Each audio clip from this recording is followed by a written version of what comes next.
Chicken tacos should only be trusted to chicken professionals. That's where we come in. Introducing Zaxby's new chicken finger tacos. One comes with pico de gallo and creamy chipotle ranch. And the other comes with bacon, lettuce, tomato, and avocado ranch. Chicken experts since 1990.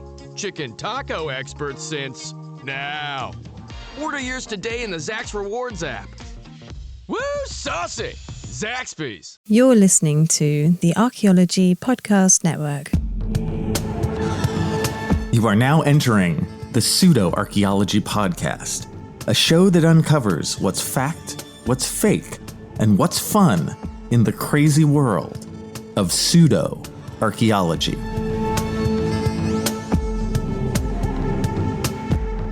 Hello and welcome to the Pseudoarchaeology Podcast, episode 109, and I am still your host, Dr. Andrew Kinkella. Tonight, the great electric guitar Tonewood debate. Can you hear the mahogany?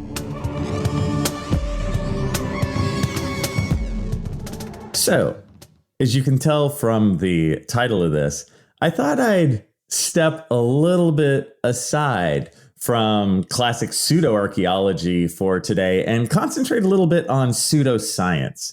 Now, you could argue that everything I touch has an archaeological component to it, as I am an archaeologist. But tonight, we're a little to the side, and that's fine.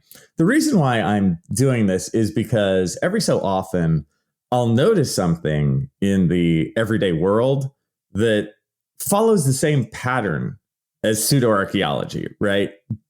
This sort of false idea being perpetuated year in and year out, and nobody does anything about it. So I thought, you know what? I'm going to do something about this. And so our question tonight is, does what an electric guitar is made out of, the wood, right? Does that affect its sound? And realize we are talking about electric guitars, solid body electric guitars specifically, right? We're not talking about acoustic guitars, because in the acoustic guitar world, it does affect the sound. You can obviously tell if you strum acoustic guitars made of different woods that it matters, because the sound is generated from the top of the guitar, right? You can see the little hole there at the top of the guitar, and the top vibrates, based on the strings and based on how flexible that wood is. Basically, that affects the tone. So different woods obviously have a different tone for an acoustic guitar. But what about electrics? Now, I play guitar. Right next to me in my office at Moore Park College, I have an electric guitar standing by for whenever I need it. Now, I've played guitar for, good Lord, probably over 30 years. And that sounds like I would be good at it, but I'm not. Dear listeners, I am not very good at the electric guitar, but you know what? I love it. I love playing the guitar, you guys. I love it. I love everything about electric guitars specifically. I love learning about them. I love fixing them. I love changing out the pickups in them. I just dig the electric guitar. It brings me so much joy. My crappy electric guitar playing brings me as close to pure joy, I think, as we can get. So as the years went by, I wanted to learn more about the electric guitars. Now, background wise, I started playing in my middle to late teens. I had started music by playing the trumpet in junior high, actually in grammar school. And by the time I hit the 10th grade or so, the trumpet, not so cool. The electric guitar, pretty cool. So I switched over to that. And I continued to play throughout college. Again, just sort of learning on my own. I took a handful of lessons, but largely I just kind of learned, and I played with some friends from time to time. And it was just something that I dug, I had an acoustic and 2 electric guitars. Then by, I would say the early 2000s, by the time I was about 30 or so, life changed and I barely ever played. I would play the guitar like, I don't know, 2 or 3 times a year, you know? I just kind of put it on pause, kind of having a young family and that kind of stuff. And so I didn't really play for like 15 years. Then about maybe 7 years ago or so, my children were growing up and I was kind of like, I should get back on the guitar playing trip.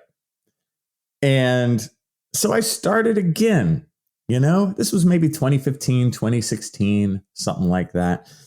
And I realized, having been out of the hobby for like 15 years, I'm like, man, things had changed. And what I first noticed was inexpensive guitars had gotten much, much better. And I was kind of comparing them to my 3 sad old guitars. And my guitars, you guys, were in horrible shape, right? Everything was wrong with them. I mean, they like buzzed horribly. Stuff was out of alignment. The nuts weren't cut very well. The bridge was off. The electronics were scratchy. And dude, I had a terrible amp. Like everything, it was a mess.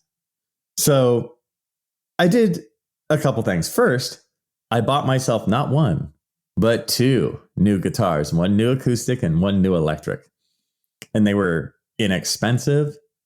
And what that means these days in guitar world is like between, $200 and $300. It's pretty cheap.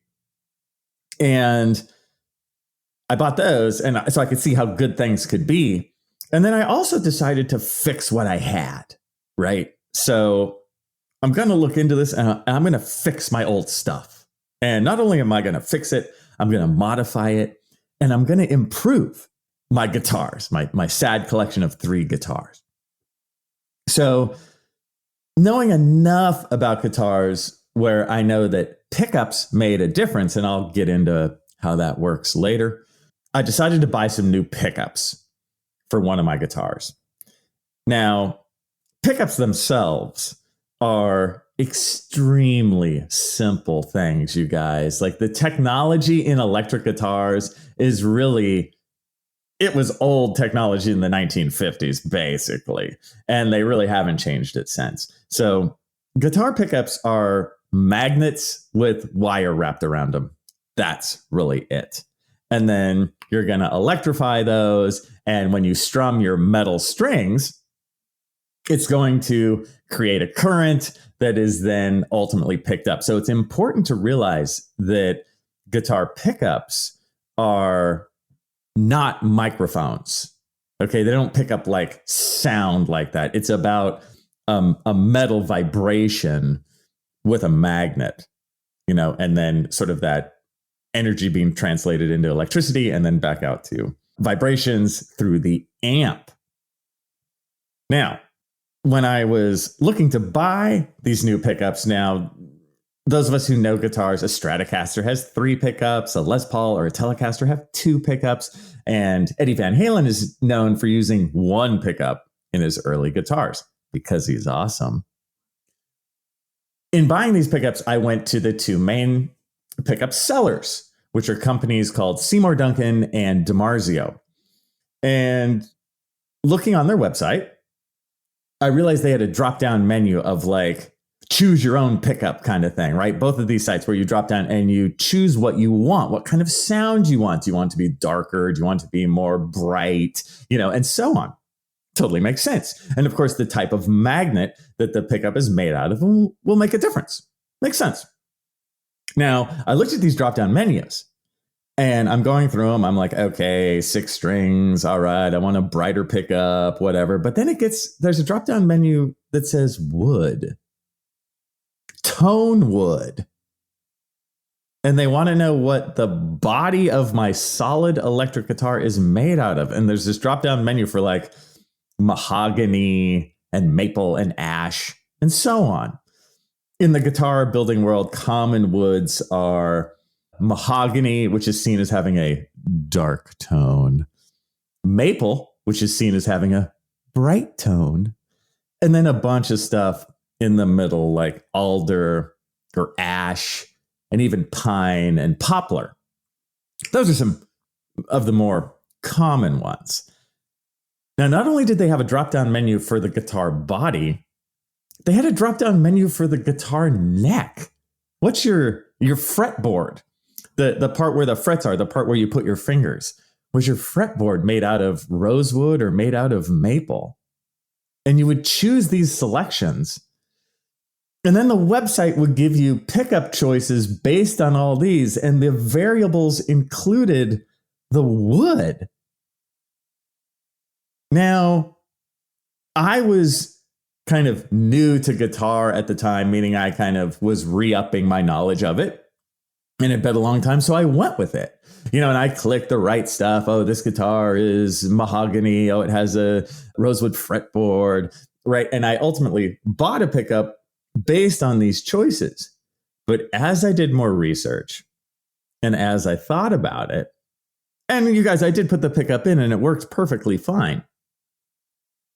I was like, wait, does that matter at all?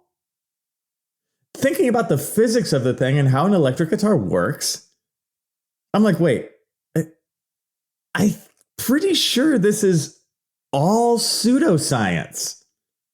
I'm pretty sure this is just magical thinking and miscellaneous beliefs that people have had for a long time just because they have beliefs.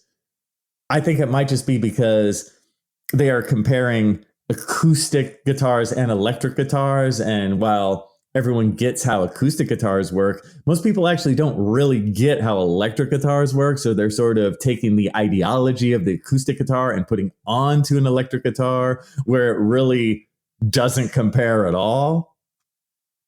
And the more I thought about this, I'm like, man, I want to learn more about this. And I wonder if there have been experiments done to look into this. Does the quote unquote resonance of the wood that's used to make the body of a solid electric guitar, does that make a difference? When we return, how an electric guitar actually works. Shop Plato's Closet tax-free August 2nd through 4th for back-to-school styles. We sell the trendy, gently used styles you need to make a difference in the world and in your wallet for back-to-school shopping. Save up to 70% off regular retail prices by choosing recycled styles. Save even more when you shop tax-free this weekend. Make a change that others can respect and repeat. Shop Plato's Closet in North Charleston and West Ashley this year for your back-to-school looks. Plato's Closet, located in West Ashley on Sam Rittenberg Boulevard and North Charleston on Rivers Avenue. Chicken tacos should only be trusted to chicken professionals. That's where we come in. Introducing Zaxby's new chicken finger tacos. One comes with pico de gallo and creamy chipotle ranch. And the other comes with bacon, lettuce, tomato, and avocado ranch. Chicken experts since 1990. Chicken taco experts since now. Order yours today in the Zax Rewards app. Woo, saucy! Zaxby's. Hello and welcome back to the Pseudoarchaeology Podcast, episode 109. And we have been talking about electric guitar Tonewood. And I've been waxing philosophical about my love, my pure love, you guys, for the electric guitar and everything about it. So, in order to understand if Tonewood is a thing or not, we need to take a moment and understand how an electric guitar actually works, and maybe a bit of the history about it. Now, an electric guitar is basically a product of the 1950s. That's what I would say. Yes, you might have a few prototypes and this kind of thing earlier than that, but in the early 1950s is when you get kind of the three big famous electric guitars being made for the first time, the solid body ones. You have from Fender, you have the Telecaster, and soon after that, you have the Stratocaster. And then, of course, for those of you who are into the Gibson world, whatever, there is the Les Paul. So those three, if you just take those three into account, that covers basically every single guitar playing musician that you like. And yes, there are other guitars that have been built since, but most of them really are kind of takeoffs on these big three.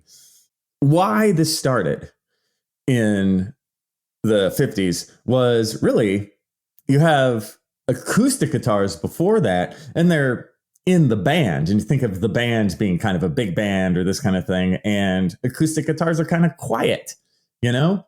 If you put up an acoustic guitar against some trumpets or some saxophones, I mean, those are pretty loud. So how are you going to make an acoustic guitar louder, you know?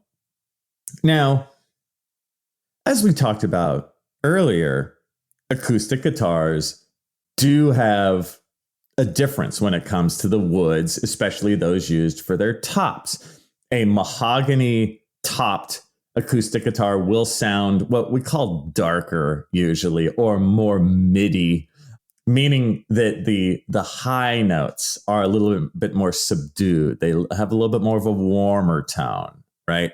While in acoustic guitar world, spruce is usually giving you a brighter sound. The treble parts, the higher notes are more crisp, maybe a little more bell-like, you know, they stand out a little better. And it's just personal taste, you know? And of course, in all this, we have to remember it's in the fingers, you know what I mean? Even for an acoustic guitar, of course, it's going to depend on how you hold the guitar, how you fret it, you know, how you pick, and so on. There's so many variables, but those are real. That's the thing. Now, to make this acoustic guitar louder, they're going to start to put pickups on it.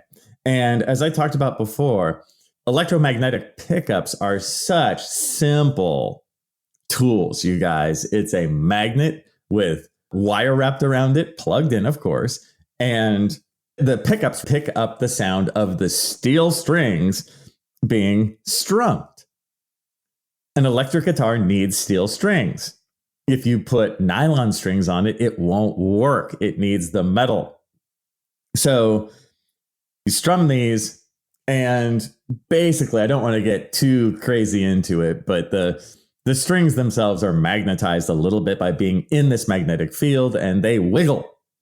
And that wiggling is then changed into electric energy, goes through the cord that's plugged into the guitar, and then goes over to the amplifier, right? And the amplifier changes it back into vibration and makes it much louder, and then you hear it, right? That's how the sound production on an electric guitar works. Now, what's weird is an electric guitar looks so much like an acoustic guitar. They look so similar, but that's what messes us up. And what I find with this whole guitar thing, we use our eyes too much and not our ears. You know, so while an electric guitar looks the same as an acoustic, the sound is completely different. It's made in a completely night and day different manner. You play it the same. You strum it, you fret it, you know, you put your fingers where you want the notes to be. It's so simple. You're just making a series of strings shorter or longer, you know, by fretting it, and they get higher or lower. And you play a handful of them at the same time. Hey, look at that. You have a chord. Right. So the style in which both of these instruments are played is the same. They look similar. They work completely differently. Right. That's our first, and I think probably the biggest mistake that people make. And the other one is actually not realizing that guitar pickups are not microphones. You know, they work differently. They're an electromagnetic situation. They don't work based on the sound. Like you can't speak into an electric guitar pickup. You can't put an electric guitar pickup on a microphone stand and sing into it and expect anything to happen. It won't. You know, they work differently. So what really matters in terms of the production of sound for an electric guitar? Well, lots of stuff. Of course, first and foremost are going to be the pickups themselves. And by that, I mean, what type are they? There's different types. There's ones called single coils, which can sound really great, although that's, of course, very subjective. But they can have problems with noise made by other electromagnetic devices in the area. They have humbuckers, which are another style. Again, the Les Paul is known for humbuckers. The Stratocaster is known for having single coils. They produce different sounds. And again, of course, they do. The pickups are different. The magnet type is different, you know? That can be a thing. The type of metals, the alloys that the magnets are made out of. There's these ones called Alnico 2s and Alnico 5s, and there's ceramic ones. There's all different kinds of magnets. And they're going to make a different sound. Of course, they're going to pick up the strings, or rather, they're going to sort of create a magnetic field that's a bit different based on the metals. The wire you wrap around the pickups is going to make a different sound depending on how many wraps there are. You know, it's going to make a different field. It's going to change that variable. And of course, on the electric guitar itself, something an acoustic totally doesn't have, you have a volume knob, you have a tone knob, so you can make it louder or softer. The tone, you can sort of roll on and off different aspects of the tone. You have things like the string gauge itself. Are the strings thicker or thinner? You have how you're picking the guitar. Are you using a plastic pick? Are you using your fingers? Those will make the strings vibrate in a different fashion, right? It's about is string vibration and the pickups picking up that vibration type and sending it. That's all it is, right? Where you pick on the string. Are you picking nearer to the bridge? Are you picking more in the middle? Are you going Keith Richards style and picking all the way over towards the neck? Where you hit the string will form a different vibration, which of course will sound different. As we go to a lesser extent, the bridge and the nut themselves are going to make a difference, where the string sort of begins and ends, you know, where they're cutoff points. What are those made out of? How tight are they? You know, that kind of stuff. And maybe even to a tinier degree, the actual metal that the frets themselves are made out of, in terms of, does it do a better or worse job kind of holding the string when we talk about sustain and this kind of stuff. So there's all kinds of stuff there, right? Those are all real things that matter in terms of the sound of your electric guitar. You can mess with these and instantaneously see the difference, or hear the difference. Look at me. Hear the difference. Notice one thing I didn't list. Wood type. Right? I mean, think about it. Can you hear the mahogany in an electric guitar? If you listen to any of your favorite music, can you hear the ash in Eddie Van Halen's Frankenstrat? You know, can you hear the maple? Can you hear the alder? Come on, man. Right? Of course you can't. It's silly. Now, check this out. I am not completely cruel to the believers of Tonewood. I'm going to throw you a bone. Even though, as we'll see, it's not even really a bone. Maybe it makes 1,000% of difference based on the overall like rigidity of the body or something like that. Because vibrations are all that really matter, but it's vibrations in the electromagnetic sense, right? It's not how your guitar feels on your body. And oh my God, to take a side note, like so many people will talk about the resonance of the guitar body. Oh, well, this guitar sounds better because I can feel it, man.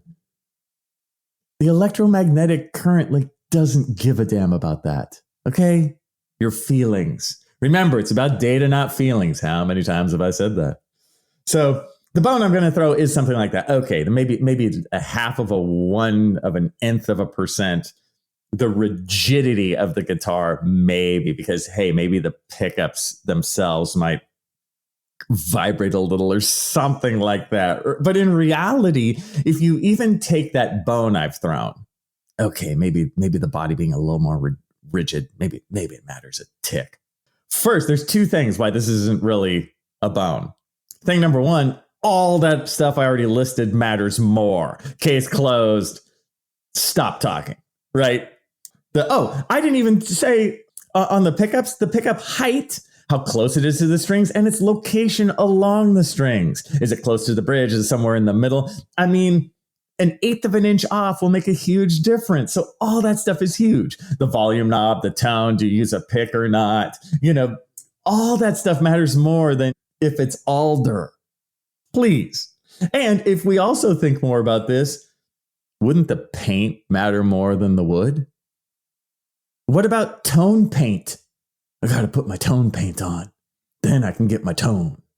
Right? There's so many other things. Like, what about a tone pick? Dude, this plastic isn't right. I need heavier. I need a darker plastic for my pick. Then I can get my tone. Right? What about the amp materials? If we want tone woods, shouldn't the wood the amp is made out of matter more than the wood that the guitar is made out of? Dude, my tone wood for my amp. I need to get that on. I just can't. I can't emote. And you can see how silly this is when you really think of it with a scientific brain, and how much we listen with our eyes. Things like mahogany is darker. And good God, because it's a dark wood. And maple, it's brighter because it looks lighter. See what I'm saying? We gotta get away from this, man. We gotta be honest. So what freaks me out is you can see the magical thinking in this, right? You can see how this has gone to the nth degree. But that this silliness is a choice on a professional website of pickup companies. When we return, what to do about the great electric guitar Tonewood debate. Shop Plato's Closet tax-free August 2nd through 4th for back-to-school styles. We sell the trendy, gently used styles you need to make a difference in the world and in your wallet for back-to-school shopping. Save up to 70% off regular retail prices by choosing recycled styles. Save even more when you shop tax-free this weekend. Make a change that others can respect and repeat. Shop Plato's Closet in North Charleston and West Ashley this year for your back-to-school looks. Plato's Closet, located in West Ashley on Sam Rittenberg Boulevard and North Charleston on Rivers Avenue. Introducing Zaxby's new chicken finger tacos. One with pico and creamy chipotle ranch, and the other with bacon and avocado ranch. Chicken expert since 1990. Taco expert since now. Woo, saucy! Zaxby's. Hello, and welcome back to the Pseudoarchaeology Podcast, episode 109. And we were talking about Tonewood, and does it affect your electric guitar? And the answer is no. So, how does this relate to archaeology at all? Now, it doesn't relate to archaeology much at all, but it does relate to pseudoarchaeology. And my meaning here is, isn't it interesting how a false belief can become insidious and can become part of the overall narrative, right? Just by being repeated again and again and again. In this case, ever since the 1950s. And when we look at guitars, there's something that's slightly magical about playing a guitar well. We start thinking of our guitar heroes and how great they are, and it almost seems beyond human, right? It seems mystical. It seems like they have a skill set that we could never attain. It seems like they're just naturals, right? They just have it. You don't have it, but they have it. And when you have something that has that world of kind of hopes and dreams and beliefs, you can see how it can fade into pseudoscience so quickly. Same with archaeology, right? We deal with places like the pyramids of Giza or the Sphinx or the ancient Maya pyramids, right? All this amazing stuff that is so cool and interesting. And we all like it. We like electric guitars too, right? And we like the music they produce. But it goes into that world of sort of magical thinking. It's something beyond us. It's something that maybe we could never quite know. And we are more open, I think, to these foolish beliefs because we lose ourselves in it, because we want to believe. And we got to get back down to the facts. And in archaeology, it can be hard to get back to the facts, at least for the general public, when you have kind of the Graham Hancocks of the world and this kind of stuff where they get big shows and they get blasted to the public all the time. It makes saying the scientific facts, it makes it very difficult, and it puts the general public against you. Funnily enough, same in the electric guitar world. You have famous guitar players who swear by the wood that their guitar is made out of. You have famous manufacturers who swear by the woods of their guitars. There's a million examples, but somebody like Paul Reed Smith, who makes PRS guitars, that's his brand, he will go to town about how important the Tonewood is. And it's just not. But so many people have bought into this belief system. And when you have big manufacturers, famous players, you have professional websites, all talking about how important what your guitar is made out of is, it makes voices like mine sound sort of cruel and wrong, and how dare you. And I'm telling you guys, what's so funny in the electric guitar world, people get bent out of shape about the stupid Tonewood debate. I mean, good God, stop worrying about your guitar's wood and maybe go practice once or twice, right? Same in the archaeology world. Stop worrying about this stupid pseudoscience crap and maybe like get some data. You see how these very different worlds can have similar problems. Now, in both of these worlds, we do want evidence, right? And we don't want to cherry pick. We want good, solid evidence. Now, in the guitar world, there have been quite a few scientific experiments done on, does the wood a guitar is made out of affect its overall sound?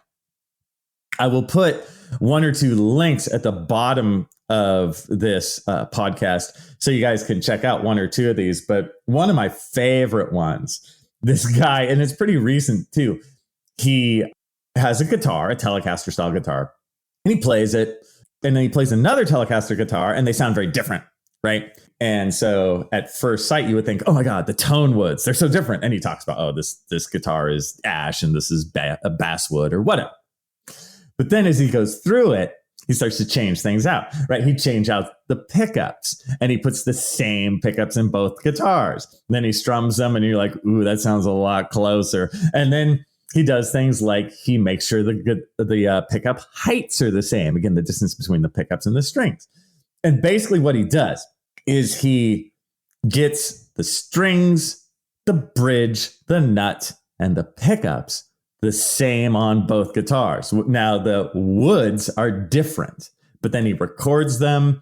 You guys, it sounds exactly the same. And then he does one more, which I love. He makes what he calls an air guitar, where he just takes like two benches and he stretches some strings across from one bench to the other. He puts the bridge on one side, the nut on the other. He sticks the pickups in on one side in the correct spot, the correct distance from the bridge, the correct distance from the strings, but they're basically just floating there. There's no wood at all. He strums it and it sounds exactly the same. I mean, you guys have probably heard me talk about in archaeology before how I love experimental archaeology because it just cuts out the middleman. It just cuts out the BS magical thinking. And I find that YouTube show really does a great job of it. There are others. There are many others to show the fallacies of the guitar Tonewood debate. But just like in archaeology, the Tonewood people never stop. It's just like my experiences in pseudoarchaeology, like on my YouTube channel, when people complain and tell me what a terrible loser I am for making fun of Graham Hancock. They never listen to overwhelming facts. They just don't. And hey, guitar's the same. They never listen. And they go back to like, maybe I'll have a basswood body with a maple cap on top. Again, go practice. In archaeology, it's of course in the data, right? And that data we collect through days, months, years of hard work. And those of you out there who are archaeologists, you know what I mean. You've been there, you've done the hard work, and then you make conclusions based on your hard work. In the guitar world, it's in your fingers, which have been made strong and dexterous and in tempo through days, months, and years of practice. It ain't the wood. In both cases, a lack of hard work and discipline makes you a bit of a fraud. But now, excuse me, while I go listen to the dark tones of my mahogany guitar. I'll see you guys next time. Thanks for listening to the Pseudoarchaeology podcast. Please like and subscribe wherever you like and subscribe. And if you have questions for me, Dr. Andrew Kinkella, feel free to reach out using the links below or go to my YouTube channel, Kinkella Teaches Archaeology. See you guys next time. This episode was produced by Chris Webster from his RV traveling the United States, Tristan Boyle in Scotland, DigTech LLC, Culturo Media, and the Archaeology Podcast Network, and was edited by Rachel Roden. This has been a presentation of the Archaeology Podcast Network. Visit us on the web for show notes and other podcasts at www.archpodnet.com. Contact us at chris@archaeologypodcastnetwork.com. Chicken tacos should only be trusted to chicken professionals. That's where we come in. Introducing Zaxby's new chicken finger tacos. One comes with pico de gallo and creamy chipotle ranch. And the other comes with bacon, lettuce, tomato, and avocado ranch. Chicken experts since 1990. Chicken taco experts since now. Order yours today in the Zax Rewards app. Woo, saucy! Zaxby's.